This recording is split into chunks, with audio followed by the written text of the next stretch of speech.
Merhaba arkadaşlar. Daha önceki dersimizde size şimdiki zaman ve gelecek zamanı anlatmıştım. Bu dersimizde de biraz geçmiş zamanlardan bahsedeceğiz. Tabii geçmiş zamanlar bayağı var ama bu gün özellikle bu dersimizde size şimdiki zaman yani bulunulan zamanı anlatacağım. Tabii bir önceki dersimizde fiillerden yani iş belirten, eylem belirten sözcüklerden bahsettiğimiz zaman demiştik ki Kürtçe'de iki fiil kökü vardır. Gelmek dediğimizde Türkçe'de mak, mek ekini ya da yapmak dediğimizde bu ekleri çıkardığımız zaman direkt fiil kökü çıkar. İstediğiniz zaman da kullanabilirsiniz. Ancak Kürtçe'de demiştik ki iki fiil kökü vardır. Mesela diyelim ki gitmek. Çun. Bunun şimdiki zaman kökü vardı. Ç olarak. Zaman köklerinden biri şimdiki zaman köklerinden biri de geçmiş zaman köküdür. Geçmiş zaman kökü kurallıdır, düzenli bir şekilde yapılır. Örneğin diyelim ki çun fiili geçmiş zamanda buradaki ne mastarı çıkarıldığı zaman çu kalır. Örneğin kırın. Buradaki ın mastardır. Çıktığı zaman kır kalır. Hani Türkçedeki mekmak gibi Kürtçede de bu tür şeyler var. Buna benzer fiillerde sadece mastarı çıkardığımız zaman fiil kökü kalır. Fiil kökü direkt olarak geçmiş zamanda kullanılır. Şimdi bunu hemen örneklerle anlatalım.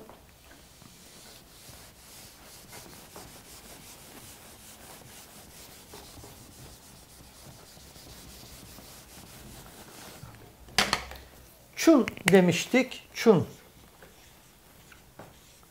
Çun demiştik. Mastarı çıkardığımız zaman ne kalır? Çu kalır. Çu. Çun neydi? Gitmek fiiliydi. Gitmek fiiliydi. Şimdi es, dü, ev, em, hun, ev. Bunların şahısları neydi? Ez'in şahsı dü'nün şahsı i ya da yi idi. Ev'in şahsı e ya da ye. Bu üçünün de neydi? ın. Şimdi dili geçmiş zamanda yani yaşanılan geçmiş zamanda ez direkt fiil kökü konur. Çu iki sesli yan yana geldiğinde bu düşer. Es çum.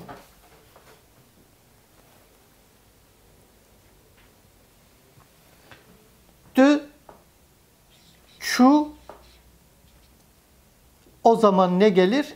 Yi gelir. Dü, çu, yi. Şimdi dili geçmiş zamanlarda üçüncü tekil şahıs ek almaz. Ev, çu. Üçüncü tekil şahıs ek almaz. Em, çu, yine buradaki düşer. Çun, birleştik yazalım. Ayrı olmasın. Birleşik yazalım bunu da. Yine çu, buradaki düşer. Çu, buradaki düşer. Çun. Es, çum, dü, çuyi, ev, çu, em, çun, hun, çun, ev, çun. Evet. Şimdi çun gitmekti. Ben gittim.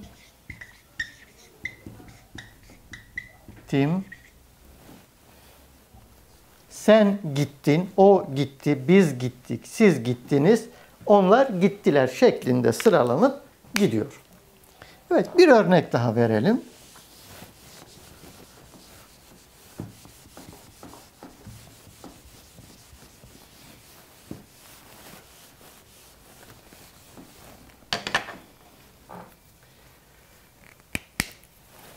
Hatırlarsanız şu tarz fiiller, çekir'in mesela yapmak. Burada neydi? Daha önce demiştik.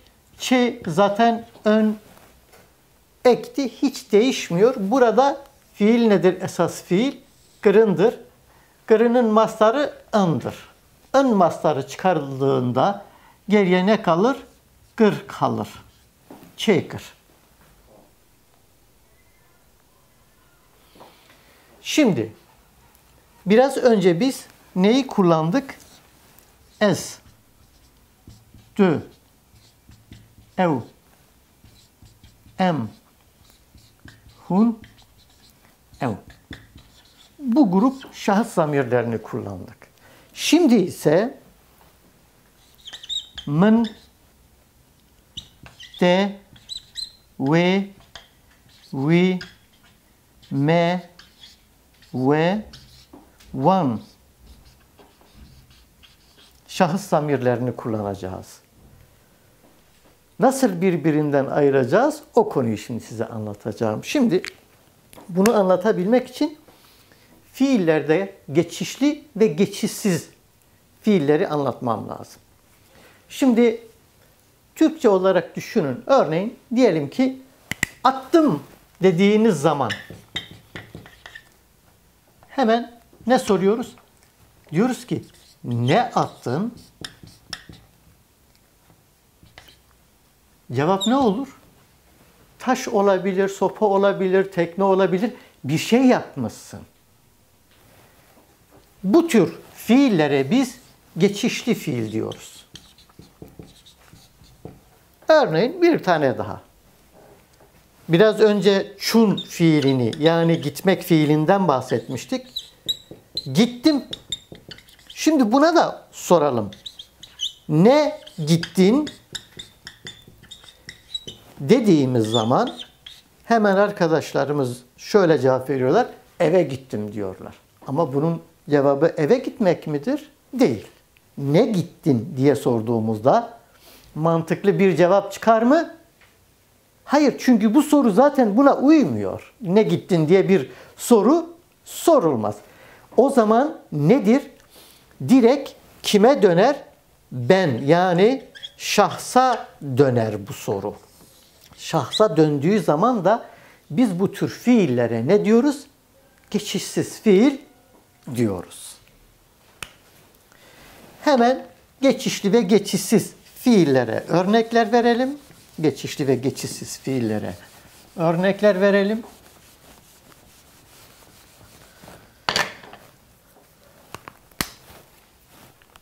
Çun, gitmek. Ne gittin? Cevap, mantıklı bir cevap yok. Yine diyelim ki kenin, gülmek. Ne güldün? Cevap yok. Green, ağlamak. Ne ağladın? Yani herhalde işte taş ağladım, toprak ağladım diyemezsin. Çünkü mantıksız olur. Biraz da geçişlilere örnek verelim. Kırın, yapmak. Ne yaptın diye sorduğumuzda bakın hemen cevap geliyor.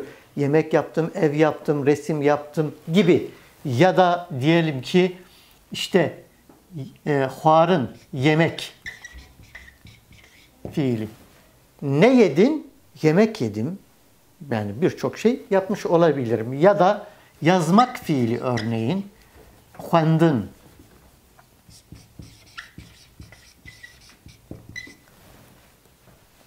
Ne okudun? Kitap okudum. Evet, cevap direkt geliyor. Burada da gördüğünüz gibi geçişsiz ve geçişli. Şöyle diyorlar.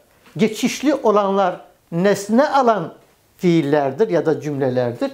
Geçişsiz olanlar da nesne almayan diye tanımlanırlar. Şimdi biraz önce ifade ettiğimiz çekir'in da kırın fiiliyle yapılan bir fiil olduğundan doğal olarak da geçişli bir fiil durumunda. Şimdi eğer fiil geçişli ise bu grup zamiri kullanıyoruz. geçişsiz ise bu grup zamiri kullanıyoruz. Çok basit, gördüğünüz gibi hiç de sıkıntı yok. Geçişsizse bu grup zamiri, geçişli ise bu grup zamiri kullanıyoruz. Daha önceki dersimizde de ifade ettiğimiz gibi bu grup zamirler şahıs eki alır. I, y, y, bu üçü de ındı. Bu grup zamirimiz ise şahıs ekleri almaz demiştik daha önceki dersimizde. Şimdi çekırını yapmadan önce kırın ile başlayalım. Kırın mastarı nedir? ın. O zaman ne kalır? Kır kalır. Kır nedir? Yapmak.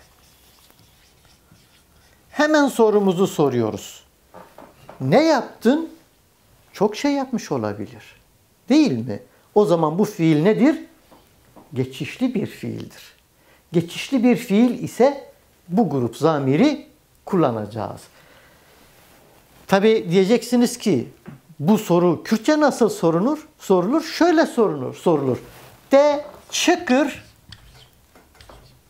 çıkır diye sorabiliriz. Ne yaptın? De çıkır. Şimdi o zaman geçişlileri bu grupla yapacağımıza göre hemen mın, de, ve, me, ve, van. Hani demiştik ya yine bu grup zamirde şahıs eki kullanılmaz demiştik. Direkt fiil nedir? Kır. Mın kır, ben yaptım. De kır, ve kır, kır, me kır, ve kır, van kır. Evet. Gördüğünüz gibi hepsi aynı. Ancak şöyle bir durum var. Şimdi biraz önce huarın, şunu silelim. Huarın ile bir örnek verelim.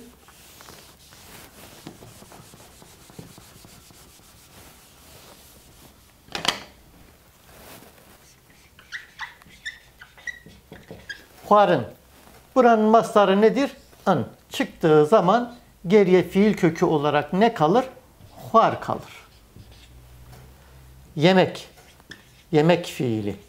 Yemek. Ne yedin? Yemek yedin. O zaman nedir? Geçişli olduğu için bu grup zamiri kullanacağız. Mın, huar,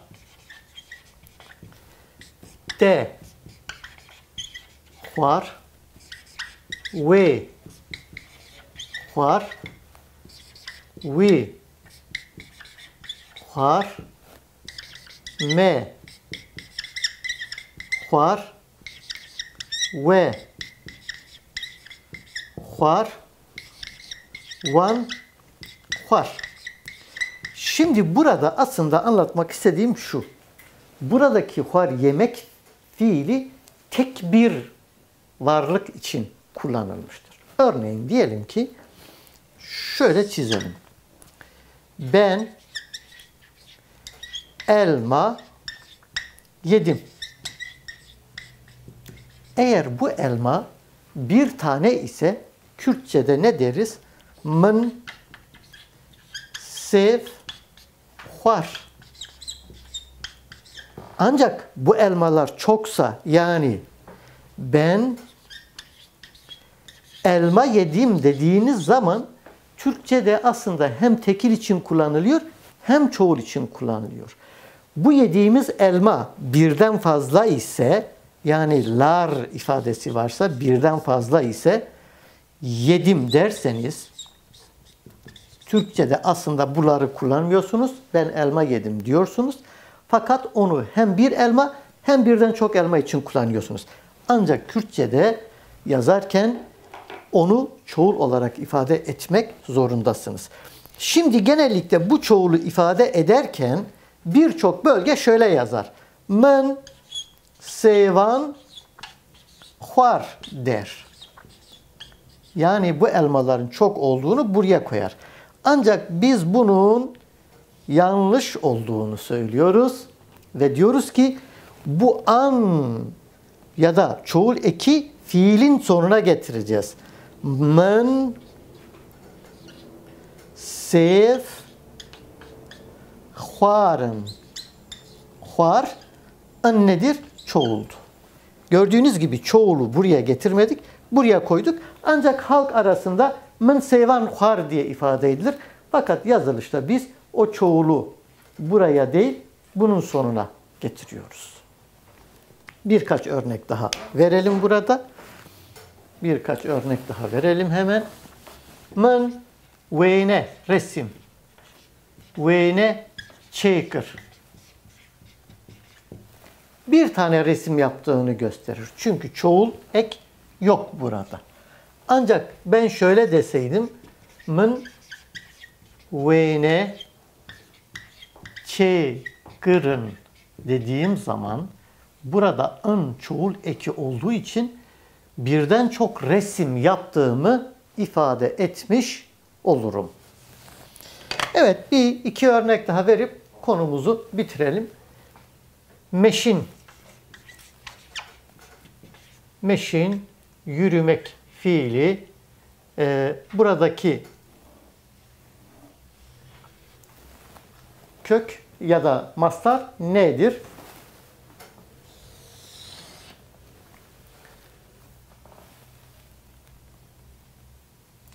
Nüvisin, yazmak. Nüvisin, yazmak.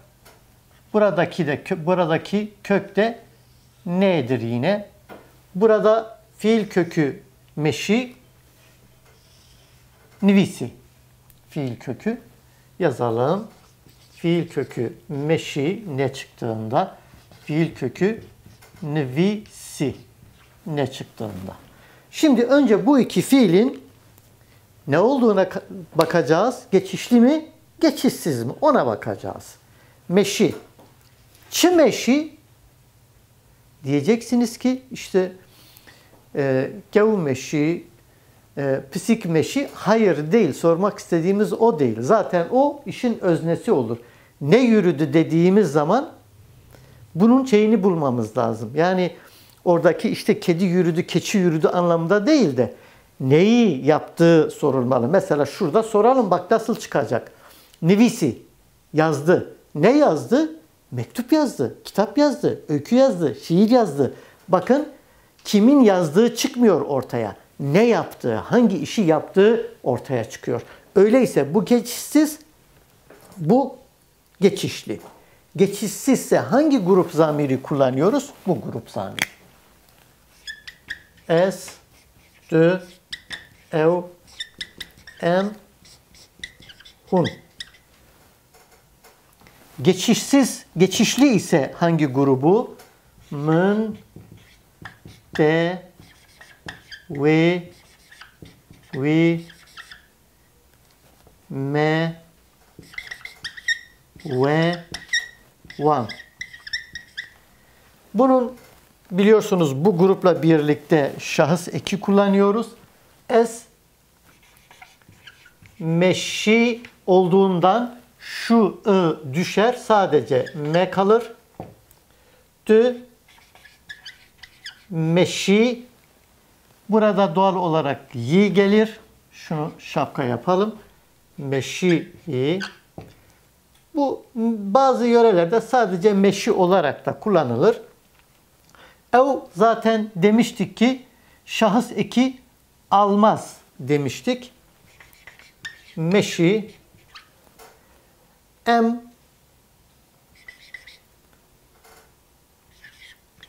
meşi, ındır.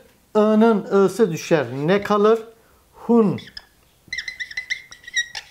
Meşi, yine ı düşer. In. Ev. Meşi, yine ı düşer. In kalır. Şimdi bu neydi? Geçişsiz bir fiildi. Onun için bu grubu kullandık. Bu geçişli bir fiil. Onun için de bu grubu kullanıyoruz. Ve bu grupla birlikte neyi kullanmıyoruz? Şahıs eklerini kullanmıyoruz. Min nivisi de nivisi ve nivisi ve nivisi me nivisi ve nivisi wan nivisi. Evet, gördüğünüz gibi geçmiş zamanda önemli olan bir fiilin önce geçişli olup olmadığını tespit etmektir.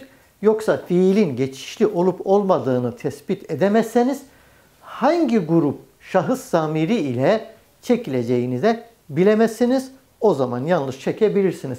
Yani şöyle derseniz, ez nivisim derseniz bu kendimi yazdım anlamına gelen bir ifade olur. Ya da şurada diyelim ki men meşim derseniz çok anlamsız bir ifade çıkar ortaya. Onun için tekrar söylüyoruz.